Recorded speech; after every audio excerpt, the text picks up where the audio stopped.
President Biden, when he's going to speak to Putin, that he's going to ask him about the UFO things and stuff like that.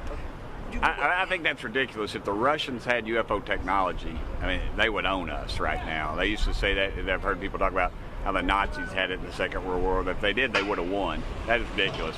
It has to be something that's out of our galaxy. It just has to be if it in fact is real. And Congressman, you have always been a straight shooter. It's been like, I know when it's been bipartisan, but the one thing I've noticed is doesn't matter which president it is, nobody ever talks about the... They always say they're going to do something about it, and then they get in office. And honestly, I thought Trump was going to do something. They was going to release the files, but they release these files are redacted. It's just a big blob of whiteout, and clearly something's going on that we can't handle. I mean, UFOs were in the Bible.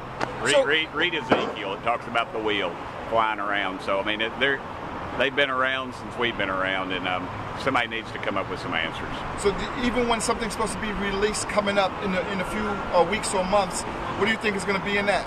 I don't believe it. I think Roswell was covered up. I think more people believe in UFOs than believe in Congress for good reason, because of the jackleg stuff we do like that. We talk about we're going to release it and then we never do, or we release something that's so redacted that it's just ridiculous. The Air Force had a release on Roswell, which was the big deal, I think, from '48, and the big cover up there.